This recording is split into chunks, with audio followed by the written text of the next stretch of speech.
Magandang araw po mga kabarya. Ang bubuksan ko ng pouch ngayon or package from GRS ay galing kay Sir Dakilang Lumpo. Ano daw ito siya? Yung proof na Marcos, Ferdinand Marcos. So dagdag to siya sa mga collection ko na proof. Nakailang proof na ba ako? 1, 2, 3, 4, 5, 6, 7, 8, 9. So pang 10 na proof. Hindi kasama yung sets na 1975. Ito sa pang individual lang. So mayroon din akong tatlo na sets. So plus 10 na sila na ganito. Medyo marami-rami na. Panalo na ako to. So bubuksan na po natin. Here we go.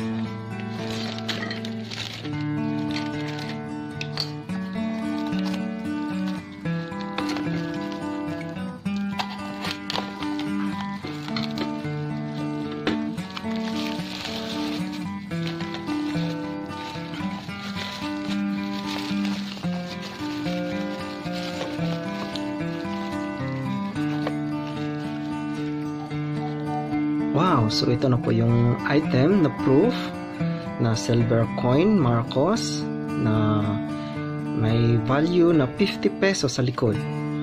So naka ano po siya, naka slab. Buksan natin, medyo mahigpit.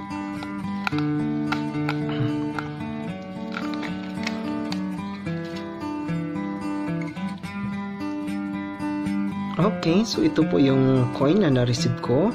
So far maganda pa naman po, pero dahil na-expose na siya sa hangin, nabuksan na.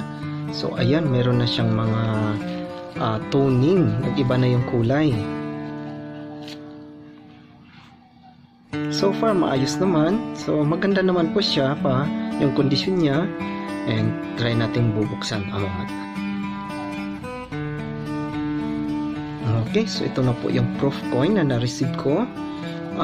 Hindi na talaga siya ganun ka-flawless dahil nag-tone na siya and some hairline scratches dahil nawala na siya sa kanyang plastic capsule o yung blister ba? Anong tawag dito? Titingnan natin yung isa ha. Yung iba kasi, yan po, may ganyan po talaga sila, selyado. So, sobrang kinis pa nila, pero ito kasi siya dahil nabuksan na.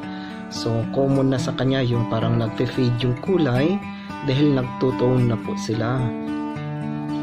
Wow, but overall, napakaganda pa rin ng barya. Salamat po, sir, sa pagpaubaya. Dakilang Lumpo.